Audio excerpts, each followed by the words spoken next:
Contractors, it's Will. If you don't know me and a little bit of my background, my wife and I run a multi-million-dollar, actually to be specific, $13 million a year revenue install company with 2 offices with nearly 63 employees running around. So this episode is going to be perfect for you guys. So I want you to get a sheet of paper. We're going over how to plan out your 2026. We're talking about top line, bottom line revenue, how many leads, how many jobs, how many appointments, all of that. We're going to be breaking all those specifics down. So I'm looking forward to getting this information into you.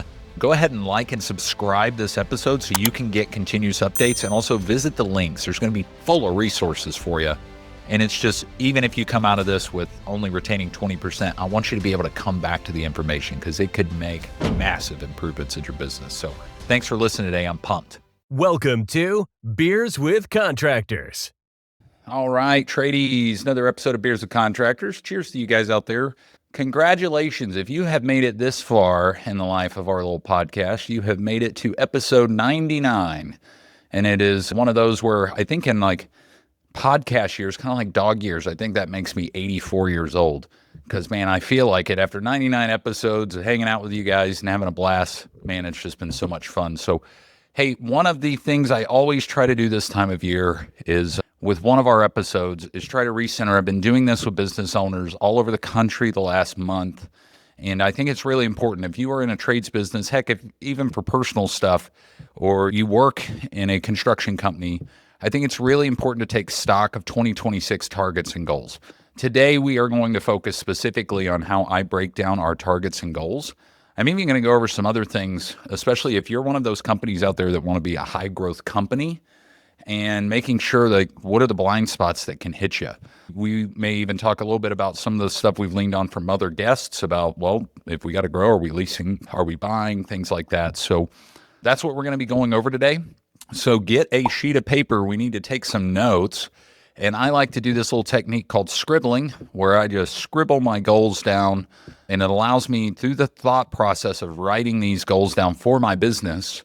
What that does is it reveals blind spots where it's like, oh, wait, that's not exactly right. So we got to go back.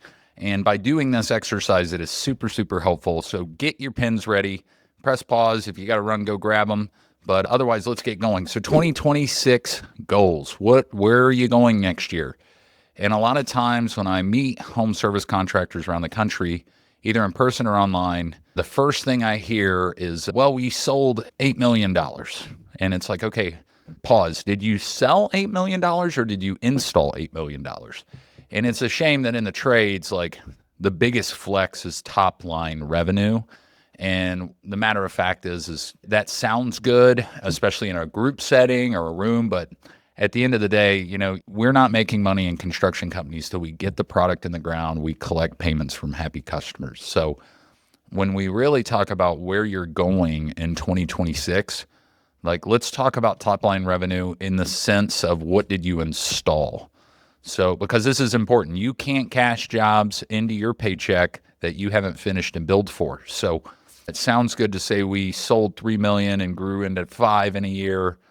But honestly, if you are those companies, great. You know, more power to you. But in my experience, companies that are growing that fast, and it's all about the sales and not the actual installs, and that's a big problem. And it's eventually going to, the bill comes due, as I like to say. So when I meet with business owners, I say, sales is for the show, but revenue is for the dough. And that's what we're going to talk about today. So let's just look at 2026, and let's start out, and I'm going to get my calculator out here in a second. You know, in regards to 2026, put a number on the piece of paper for how much revenue you want to install. And what we're going to do here is we're going to just use the example of 5 million. You know, and last year we actually used, as an example, a good friend of ours, Michael Soto, his flooring company, and we broke down the goals there. So if we write down, for example, 5 million, and that's what we're going to install, number one, go ahead and multiply that by your target net operating profit. And what I mean by net operating profit, this is before your depreciation, any interest on certain fees or financing or debt you have. So it's important to know that. But we're going to work on net profit. So let's say it's 12%, and that equals $600,000. Is that enough value that satisfies you as a human being and then also adopts the amount of income that helps support the risk that you are carrying as a business owner. Because we forget about this when we're growing businesses, is the business is becoming bigger and bigger in the form of risk. And it's very common. We see business owners all over the country, specifically in construction.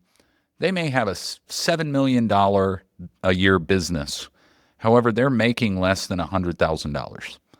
And some people could argue, well, they've got discretionary spending and they're not paying for a truck, but they're buying a boat over here and all that. But still, that's not worth the amount of risk involved in a business. So your company has to be profitable. It has to be able to generate enough profit to make sure that you are secure as owners, but also so you can reinvest in the business to either get back to your employees, improve systems and processes, and then also reinvest into asset and CapEx, which we're going to get into today. So let's go back to this. If that $5 million at a 12% target, $600,000 is worth the squeeze, then now we can work with that. But if you're looking at mounting bills and long-term liabilities that aren't going to help your balance sheets with $600,000, we need to make adjustments. And we're going to get into that a little bit more today, especially when we talk about, well, what does growth cost? So, but if that number's good, let's just start breaking it down. And a lot of folks say, well, we need this many leads and then we this many appointments and all that. We actually flip this model around. So if you have, for example, $5 million that you want to install next year, we first take it in what is your average dollar per sale? And you could get as granular as breaking it down per business segment. So if you are a renovations contractor out there and you have a kitchen remodeling part, you have an exterior remodeling division, you have an outdoor living or landscaping division, you can break those out by each. But let's just assume that on average that your average dollar per sale is $8,000. So we're going to take $5 million divided by $8,000. And what that means is you have 625 jobs that you have to install. Now, if you divide that up by 12, that means you got to do 52 jobs a month. Now, what are you currently installing? And this is really going to start leveraging how much money do I need to spend in order to have the capacity to install 52 jobs a month. Now, I want to give you a clear idea here. Like in my business, we install 46 jobs a week in my business. So it is doable, but that also means that we have to purchase a lot of things. Not only our inventory, we got to purchase trucks, we got to purchase additional install equipment, we have to purchase products, materials, we got to purchase PPE gear for our guys. So this is where a lot of contractors, they start to segue a little bit. If in this example, you want to do $5 million next year, your average dollar per sale or average job is $8,000. Well, you have to pick a path. We can either subcontract or we can keep everything in-house.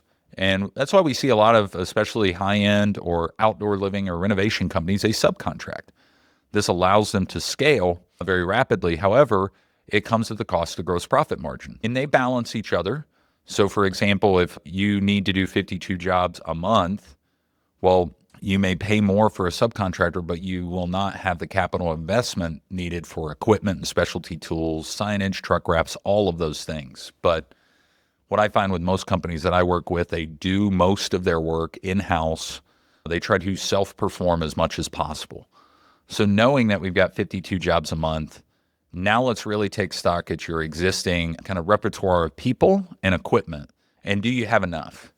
And if you don't, and let's say, for example, you're going to need 6 more people, we're going to write that down,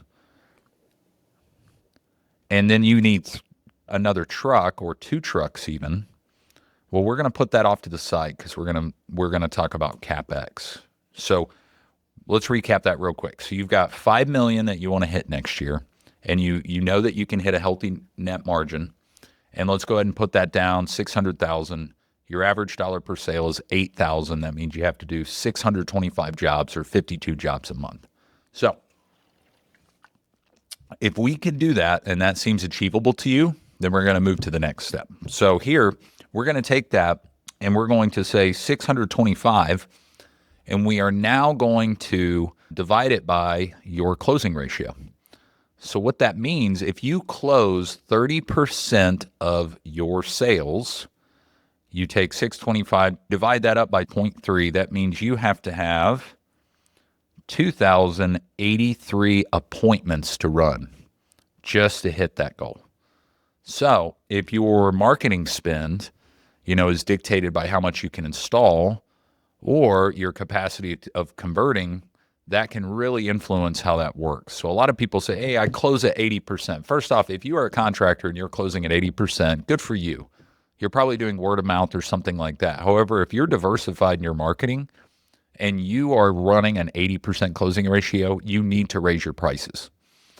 So I'll give you a good example. If your jobs were $8,000 on average before, let's go ahead and run that $5 million at 8,500. So that means 588 jobs. So if we take 588, and subtract that out, you could do the same thing with 36 less jobs. That's 36 less permits. That's 36 less customers to communicate. So we really need to take a look at that to see if you know that your closing in this example was 30%, well, you probably want to look at increasing your price.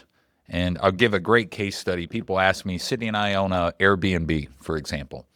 And people always ask, hey, how do you like that? It sounds kind of fun, and people on TikTok and everywhere else are doing Airbnbs, but I got to tell you, it is a pain in the ass.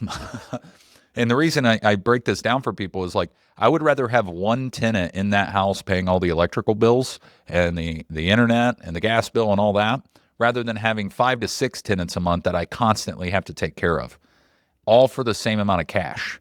And I have to own all the furniture. So less jobs can be a good thing in your construction company. And I think even as a young salesperson, when I was starting on my own, I wanted people to say yes to my products and services. So I would give certain things away, not realizing I was just hurting myself because I was squeezing all of the gross profit margins out of my jobs. So to recap, we got 5,625 jobs. That's 52 a month. Now we have to have 2,083 appointments. So if you take 2,083 appointments divided by 12, that's 173 appointments per month. But then I'm going to take that down, and that's 43 appointments per week.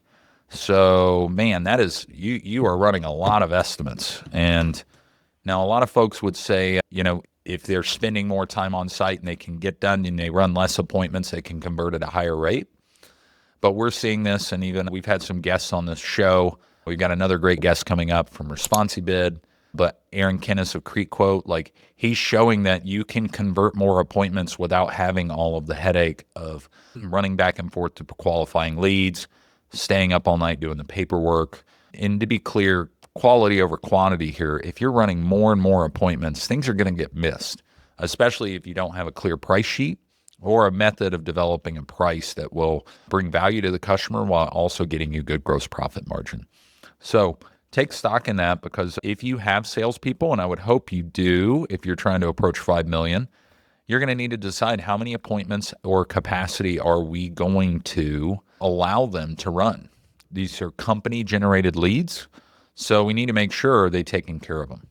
So if we have 2,083 appointments that you need to hit your goal next year, we now need to look at conversion rates. So I'll do a simplified version of this. So for example, if you have leads that come into your business, whether you paid for them or not, you probably didn't convert all of those leads.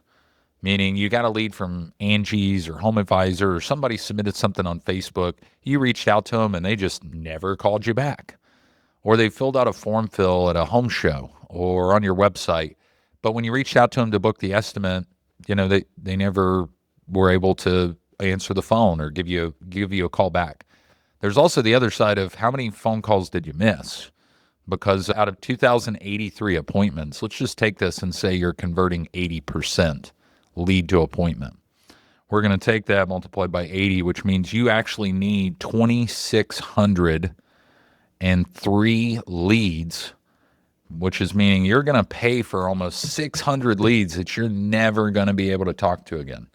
Now, this can always be better, And this is why I talk about scribbling my goals first, because we start to see where your business, the ship is leaking. And in my business right now, it is through cancellation rates. We have a large amount of cancellation rates for numerous reasons. We don't have enough salespeople running appointments. And then, of course, we have a new set of competitors coming in, so they're getting out there faster. And then people are like, oh, yep, we're good. We don't need the other estimates. So there's a lot of variables that we're facing right now to make sure that we can get that conversion rate up. So now that we know how many leads we need, we also need to look at, and we're going to put to the side, just like we said before, 6 more people, 2 trucks. How many more salespeople do we need? And then also, how many more people in the office do we need? And because if you're the type that you're running around with your cell phone, you're taking all the calls, that's going to be a problem in your business, and you're going to lose out on potential leads. So good example would be if you're running for 5 million this next year, you really also have to look at not only your people capacity, but then your office capacity. So over here on the side, let's just put like voice over IP and software. So all of these are just going off to the side because we're going to set values to them later. So we're going to reverse engineer this real quick to make sure. We're going to reverse engineer this real quick just to make sure if your company's target spend, for example, is say 7% of revenue for your marketing, we're going to need to go ahead and stress test this to make sure that we're good. So let me go and bring up the calculator. We got 5 million in install, and we're going to take 0.07. So that means you're going to spend $350,000 just in marketing for your company. So when you look at this, we're going to break down the math a little bit more. If you have $350,000 that you have to spend in marketing, and we're going to take that and divide it by 2603, you can spend $134 per lead. And we see a lot of companies really struggle with this. And it goes both ways. Companies that are very heavy in, say, for example, word of mouth and referrals, well, they don't take a lot of risk in their marketing because they're always getting word of mouth and referrals. Now, you also have some other folks that, they are very good at marketing and spending money in marketing, and they see a higher cost per lead, but they need to work on the basics, like asking for referrals, being in networking groups. But we talked about this on past episodes. I look at marketing like a diversified stock portfolio. So I have over 46 different campaigns running in my business right now. And some are going to do great. Some are not so great. Some are losing me money. But I'm looking at the return of all of them. So, for example, we look at this return on cost per lead, but also what's called average dollar per lead, which is really a sales metric. But can you afford $134 per lead? That means you may have a television ad running, and every time you get a call from that, it costs you $500 for that one appointment or lead that you set. But then you've got a referral that was $0. So when you average those out, that's $250. And what we find is in a lot of home services and contracting companies, some of the low-hanging fruit for marketing to bring down cost per lead is, of course, your online spend, meaning that LSA, the PPC, but also things like home shows. And yes, I know it sounds crazy. Print media is still a thing. And we actually have a very low cost per lead on a lot of print media products now. And then typically you see radio, television, billboard, and other niche-specific digital products that are going to lean into a higher cost per lead. And think of those like over-the-top or direct streaming advertising, like with your Hulu and Disney Plus, YouTube television, things like that. So looking at that $134 a lead, now we can really start to dial in our marketing plan. So we're going to draw another line over here. Where do we market next? Because we're going to have to do something different. Nothing changes if nothing changes, right? You're not going to have 20% more customers just randomly show up to your door begging you to fix their home if they don't know where you're at, because they don't know where you're at. And if you want a good case study, we had Dan Antonelli from Kick Charge Media show some great studies in his book showing that, no matter how big you are in the market, still 80% of customers don't know who you are until they go to the internet and find you. So that's why we really stress with Dan about branding and living rent-free in a customer's head for life by having good, clear messaging. So where do they come from? those leads, they're going to come from somewhere. And I can't wait to have our guest on. We've seen some pretty creative marketing strategies this last year. A lot of influencer marketing, meaning people that do local food reviews at a restaurant. They go out and they build this following of 30,000 people. We have now home services companies that are working with these people to get shout outs and reviews, and it's working. It's actually working in certain markets. So it's really cool. I can't wait to have some folks on to talk about that. But now that we've broken this down and you're comfortable with it, we need to go back to the top here. 5 million. We need to do 625 jobs. We need to set 2,083 appointments. And then we need to have 2,603 leads come into our phone or internet system. So, just take that in for a second. That's a whole lot. Now, what are the 3 or 4 biggest things holding you back on those? So, sometimes a lot of contractors, the first thing they do is say, we need more leads. But it's like, no, we need to look at how do we reduce our costs, meaning our ability to not spend as much to get the lead, but also more importantly, how do we protect our gross profit margin by increasing closing without dropping our price? So a lot of companies will drop their price so they can get higher closing ratios, and then it ends up hurting them. So when we break this down, let's start with technology, because the first thing that we typically don't budget for in a company is our technology. The technology that you have there now, including in your business, I'm talking the CRM system, your accounting systems, your voice over IP or phone answering systems. Where are there areas that need improvement in your company?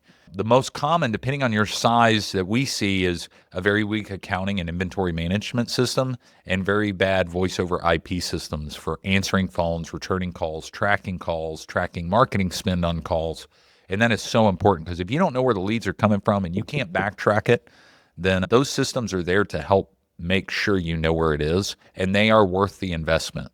If you need a unpaid sponsorship for something, we still use Jive Go-To products set up in our system. We use Hatch combined with that. And just so you guys are aware, even with people like Clay that you met last week at Review Harvest, those systems are intended to allow us to communicate quickly with the customer, respond faster, improving our speed to lead, and then also documenting all of those calls for feedback and review. And we want to make sure that we can get online reviews regularly and consistently. So then we're reducing marketing costs because we're increasing our Google reviews. So those investments, they can range anywhere between $1,000 to 10,000 on the upfront, depending on how complex your system is. But it is an investment, because if you can improve conversion rates by 2%, well, in this instance, let's take that. Let's go ahead and say we had 2,603. And we improved the conversion by 2%. That means you're going to get 52 more appointments for the year just by improving conversion by 2%. So we're also going to take that, and then we're going to do it by 30% closing. That means you're going to have 15.6 jobs. Let's make it 16 times 8,000. That equaled out 128,000 by improving your conversion by 2 percentage points. So if you have to spend $20,000 to make that happen in your business, yes, this is a worthwhile investment. And I use this calculation all the time. Back to, do we have the people? If that math can improve by the conversion rate, you now have a measurable to say, can this person pay for themselves? But then they got to deliver. And it's hard for an employee to come into a broken system and not be able to hit their goals if, in fact, they don't have a way to answer calls coming in while they're on another call, or a rollover, or caller ID, or the ability to backtrack. So you need to look at that, and I want you to strongly consider, is my voice over IP system really that strong? Is it my answering and IT system strong enough to get us to the next level? And if you want another episode to look back, Shane Evans, man, he has got some awesome AI products. He was probably 10 episodes back. And we've already seen contractors implementing this for after-hour calls, where the AI is answering and converting it after hours and on weekends. Or when your call center is too busy, it rolls over to the AI assistant. And this is a person that never gets sick, always shows up, will adjust when you tell it to if something isn't right, and, keep in mind, if you're worried about AI and the lack of touch, the customers don't love you. They want you to fix their problem. Now, if you give great service and you do a good job, they will love you. But at the point of them coming to you for an estimate, your customers do not love you. They want their problem fixed. So we're seeing more and more customers completely fine with talking to an AI as long as they know that they're getting an appointment set and then they can move on with their life. In fact, they may not call another competitor if they can get that appointment set. So what kind of technology do you need to invest in on the back end, specifically for your call center, your back-end reporting, and even looking at AI options? You can now reduce a lot of costs. We're seeing a lot of call centers now that would normally take 7 people can now be done with 3 people. Same volume, better conversion rates at less of an expense. So, ladies, running your small business can be demanding. You got suppliers you got to work with. You're managing crews. Hell, you're chasing sales. It's a lot to take in. Listen, if you want to grow your business, you got to stop working in it and you got to start working on it. So that's where my friends at Foundation Rescue Supply come in. You're not just getting foundation repair products and waterproofing products and air quality control products. With their nationwide distribution, you're getting a partner who knows how to help you scale. And that's why I use them. The Foundation Rescue Supply team has industry knowledge that'll help make your life easier. You get the tools, the trainings, the systems that you need to move the needle. You want your sales team to close more leads? Done, because they have the proven process for that. You need your crews to work smarter, not harder? Done. Their installation training will get you out there and rocking and rolling in the field. With Foundation Rescue Supply, you're not just buying materials here. You're buying a better business system that they have helped create. And you sell more, you install more, and you grow your team. So the bottom line is this: you get best industry pricing, you get field productivity on track, and you get more revenue out of everybody on your team. So this is your chance to step up, scale up, and thrive. If you are ready to make that happen, head to foundationrescuesupply.com, check out their catalog, and speak to my friends, their team, how you can take beyond the products with your company with Foundation Rescue Supply. All right, cool. Now that we've got the technology set up, let's break down sales, and then we're going to get into equipment, and we're going to even talk a little bit about your balance sheets today. So out of all those leads, do you have people that actually can run those leads? One of our biggest problems we see with companies all over the country is finding really talented and reliable salespeople. And I want to be clear, like, they're not unicorns out there, but there are some, but good salespeople are out there. We just got to make sure we're constantly and never ending just on the lookout for them. In fact, if you want a little cheat code, we have these little cards with a QR code on it that says, you're awesome and we only hire awesome people. And if we're at a restaurant or something and the waiter was just awesome and professional, we'll slide that into the check when we sign the bill. So you'll see people like that, and those little business cards are good. But this is where most people on their budgets, they fall short because they realize not only do we need an office person, but we need salespeople. You need to build that into your budget. And on average, for a $5 million a year company, that could be anywhere between $1,000 to $3,000 a month. So you need to make sure that you're building that into your expenses, some type of recruiting fee, because it never stops. And depending on your market, and I want to be clear, if you're in West Kansas, you may have to spend more in a sparse market than you would, say, in Louisville, Kentucky, where you have more of a larger pool of people to pull from. But there is a spectrum that kind of changes there. The bell curve kind of flips. If you're in a market like Dallas, Fort Worth, that has a greater population of 8 million, well, you're going to have plenty of people to pull from, but now you're going to have to compete against everybody as well. So we find a lot of companies in those middle, or what I call boutique markets, do really well. I'm here in Oklahoma City. I consider Indianapolis one of those. Places like, Roseburg, Oregon, just offbeat. They're not the major city in a state, but they still have a lot of people to pull from without all the major corporate competition. So you need to look at your recruiting costs for salespeople, and then also how to evaluate and give them the tools to succeed.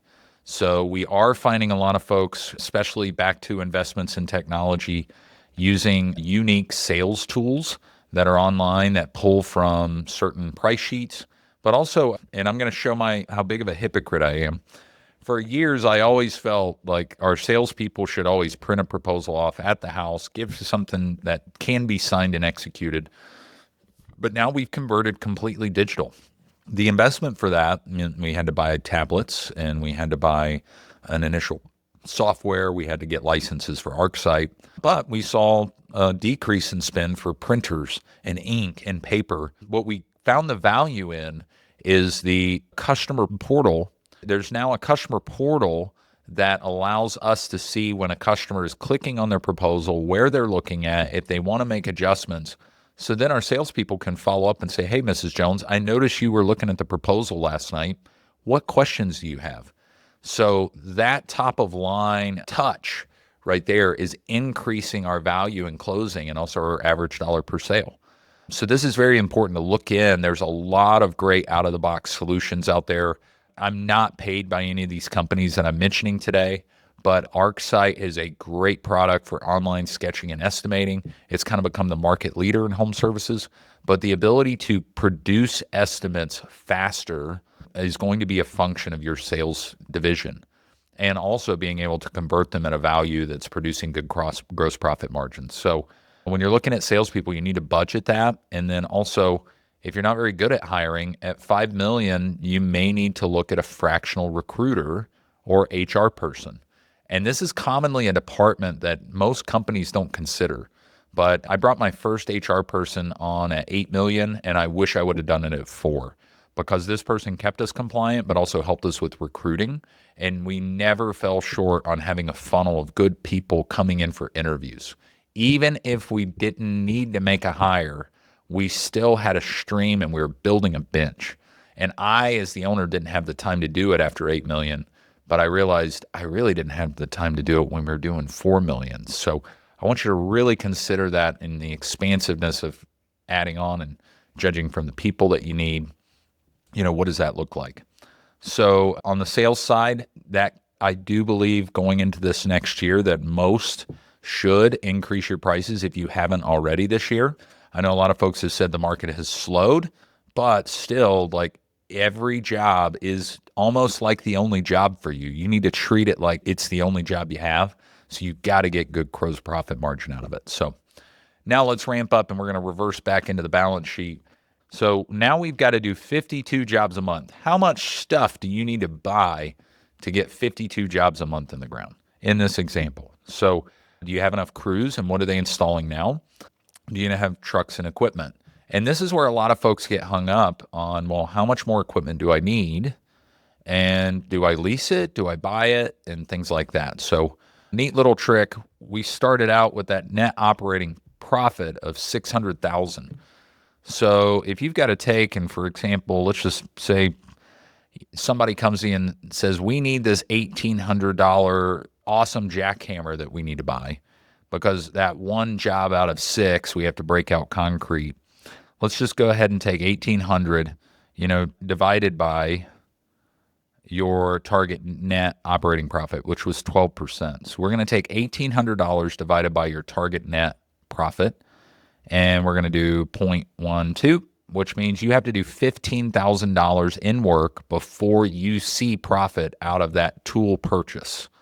So if that jackhammer is something that's probably going to sit on a rack, I know a lot of people wrestle with this and they're like, man, if we rent it 2 times and do 2 jobs, it paid for itself. No, it didn't pay for itself because it didn't cover your indirect overhead.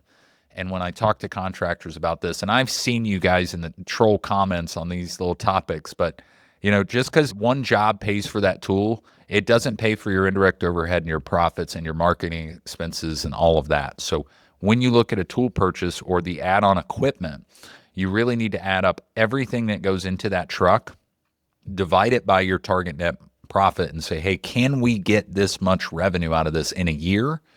Otherwise, I'm just front loading it and I'm pushing my earnings off to next year. Now, this is where we get into heavy equipment or long-term liabilities.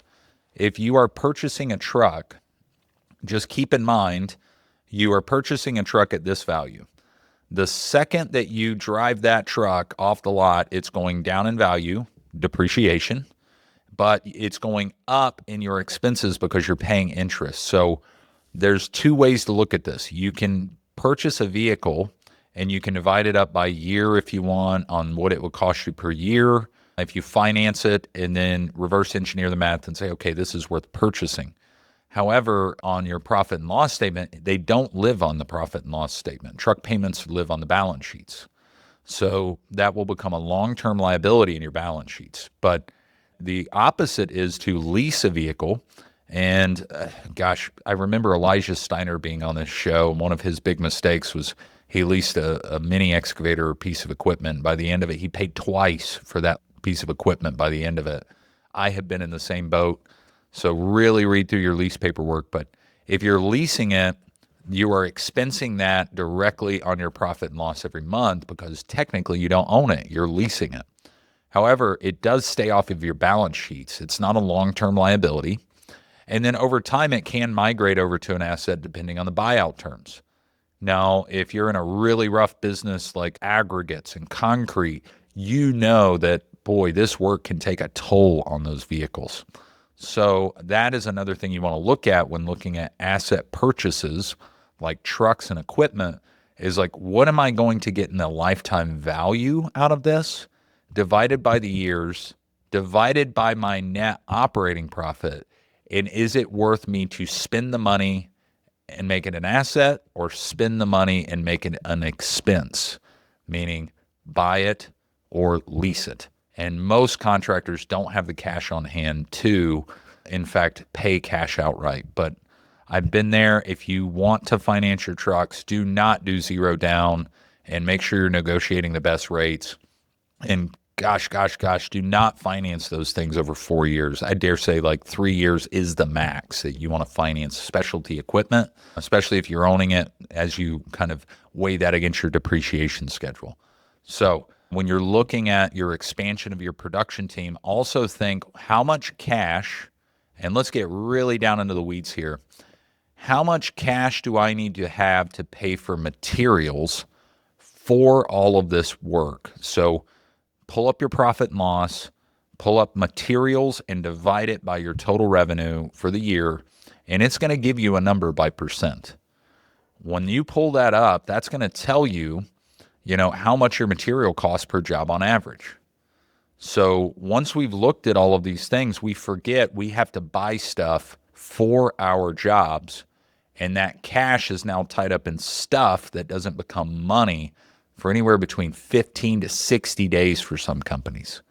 So if you're turning a lot of your materials over in very rapid succession, say 20 or 30 days, that's great.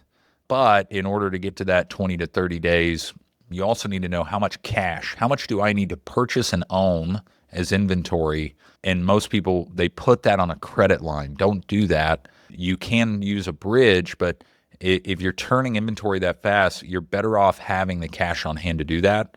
And if you don't have that, you may need to slow this entire goal planning down and bring your $5 million a year target down to 4, because that's going to require more cash and more capital expenditures, meaning investments in the business.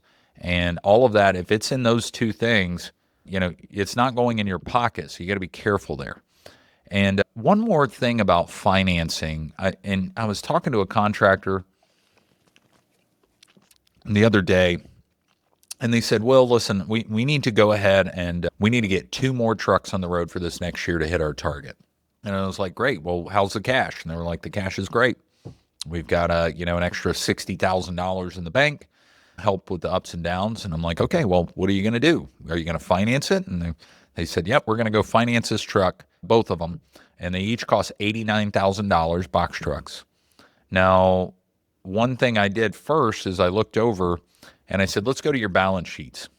And as a human being, as a normal person, we have a personal financial statement. Essentially, what do we own minus what do we owe, and what's the number at the bottom? And in the balance sheet, it's just that for a business. But this individual company, we went over to the balance sheets and we found out that they essentially had a negative debt to equity ratio, meaning they owed more money than they end up having ownership in the company, including and to be clear, accounts receivable, cash, and any assets like inventory was worth less than what they owed, and it was all buried in long-term liabilities. So if you run a debt to equity calculation in your balance sheets, if that number's negative, time out and stop your business. You need to stop, because what's going to happen is you're going to turn around and realize you are underwater in long-term finance debt, even though you don't feel the immediate burn in your cash flow statements. But it will come, and then if you have a downturn, you're stuck with all of these long-term debts. And most get in that situation because they're trying to scale too fast and they don't understand the balance sheets. So be very careful and keep a close eye on those balance sheets. If you have a debt to equity ratio that is negative, time out. You have to fix that first. But then again, if you get to a 1 or a 2, absolutely. If you want to finance and you have a great, healthy debt to equity ratio, knock yourself out. Just make sure that you're getting the value out of it, meaning that truck is actually bringing you revenue. And I know who you are out there, and don't worry, I've been them too. Like, you're that owner that went out and bought the nice Cadillac Escalade that's producing zero revenue for the company and financed it for 5 years. That's a problem, and it's messing with your balance sheets, and it's preventing you from getting equipment that can produce revenue. So there is a funny story, and I'm known to many around the country. This was just as recent as 4 years ago. I literally drove a 2012 Chevy Sonic for 4 years. I paid $4,000 on a used lot for it, and they called it the little roller skate. And I drove that thing for 4 years because it was not producing revenue for the company. I did not want that debt in the business pulling down my balance sheets. So I was happy to go ahead and ride around in a 2012 Chevy Sonic, knowing it wasn't producing revenue. And then, now I have a nice fancy Ford Excursion SUV. And the cool thing about it is we paid cash for it. So now it's an asset. It's not even fully depreciated, and it's paid off. So it's not affecting our balance sheets in a negative way. So be patient. And I want to make sure that as you're growing your company, you have to look like you play the part. You have to buy these big trucks with the big rims, and you know who you are out there. That's not necessary, and it's not good business. So make sure when you're looking at these things, does this produce revenue for me? And is it a wise decision to purchase it? There's always got to be an ROI, whether or not it's an employee or a piece of equipment or a truck or any of that software system in your company. So let's reverse a little bit. If you are in that situation, and I want to kind of give you a little bit of insight on how we do this, and this would be the last thing we kind of bring full circle here, is I am a firm believer in constantly reserving cash in the business, because as you grow, your expenses will grow. And not in fully proportion, but many times they'll spike. And you need to have a cash hold target when you map this out. So we said $5 million in this example with a target of $600,000 in net operating profit. Let's put a little number here on the side and say this is $75,000. Now that we've looked at, well, how much more inventory we got to purchase, how many more people we're going to hire, how many more capital investments we have to make in software and equipment, increases in marketing, and all of that is going to take out of that $75,000 target. So this is not going to sound scientific, but I always ask people first, and scribble this down on your piece of paper, what number helps you sleep at night?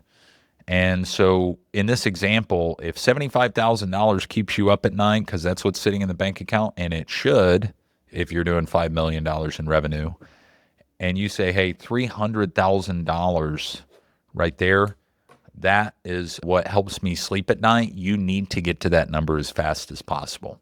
And we still, to this day, with our company, which is much larger, we have a very hefty 7-figure savings target, cash savings, dry powder, as we call it in our business.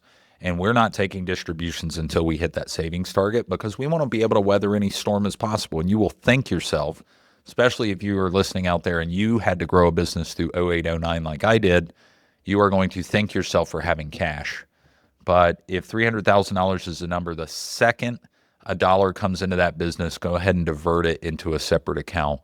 Not all of it, but by percentage. A lot of people know the book Profit First by Mike Michalowicz. And that's a great book where you bring money in and you funnel it into digital envelopes through your banking system. So we still do this to this day. We funnel anywhere between 4 to 10% of every dollar back into our savings, because the number one metric is we want to sleep well at night. The second metric is We want to weather the storm. And third, we want to be able to use that cash to leverage smart business moves, acquisitions, things like that in the future. And including funding Drake here for our podcast. We've got to make sure we can keep Drake employed, mixing us down every week and dealing with us. So going back to this, just to bring everything full circle, 2026 is coming, and do not wait till January 1st to figure out your numbers. Like, write it down today on a clean sheet of paper, and guess what? If you revisit it tomorrow, you're going to find spots in there that's like, oh, that's a problem. But if this is something you want to work through with me, like I literally just did this with 3 businesses this last week. We did it in a breakdown. We are actually starting a new group called the Accountability Project through the Bedrock Academy, where we're going to map out all of our KPIs and targets. And then what we're going to do is we're going to meet once a month, and we're going to go whether or not we're on track or off track. So if you're interested in that, you can go to williamwalkerblake.com, hit me up there, or you can go to performance.io/bedrock, and you can sign up there as well. One last thing before I go, and I wanted to touch base on this, is we talked a lot about numbers, specifically to the financials, but there are profit levers you need to keep an eye out for in every business. We mentioned conversion rates today. Average dollar per lead is a great profit lever, meaning the better this is, the easier it is to make profit. So your sales team, take their total sales and divide it by how many appointments they ran and see which number's the best. So for example, we find that in a lot of companies like mine, the average dollar per lead, whether we sold it or not, when we run it, is worth about $4,000. So that gives us a lot of focus on making sure that phone call gets answered, because that could be $4,000 on the line.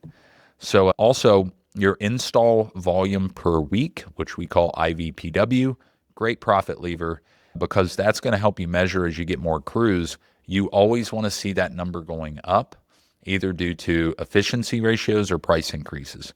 And then, of course, the basic conversion train, which is leads to appointments, appointments to sales, sales to installs, and even some companies, installs to services. So look for those profit levers, and then make sure you get your financials all squared away, because, man, January 1st is coming, and when the green flag drops, we are off to the races. And who would have thought? Heck, it's now, and you're seeing this in November, and man, it's like we're already in November. Man alive. So I'm pumped to see you guys succeed in 2026. I hope this information was helpful. And then also, I will see you next week on our 100th episode of Beers with Contractors. And cheers to you guys. We will have Terry and Drake back in studio in person to celebrate the occasion. So cheers to you guys. I'll see you next week. And that's a wrap for today's episode of Beers with Contractors. We hope you enjoyed our chat as much as we did. Before we say our final goodbyes, a friendly reminder. Beers with Contractors encourages responsible drinking. If you choose to enjoy a beverage during our time together, please do so in moderation and only if you're of legal drinking age in your country or state. Furthermore, the advice and insights shared in this podcast are for informational purposes only. Always consult with professionals and experts in your field, and be sure to follow local laws and regulations regarding licensing and permits. We're here to help, entertain, and inspire, but your safety and compliance are important. So, as you head out into the world of construction and contracting, remember to build responsibly and make decisions that stand the test of time. Thanks for joining us today. We'll catch you on the next episode of Beers with Contractors. Until then, cheers to your success.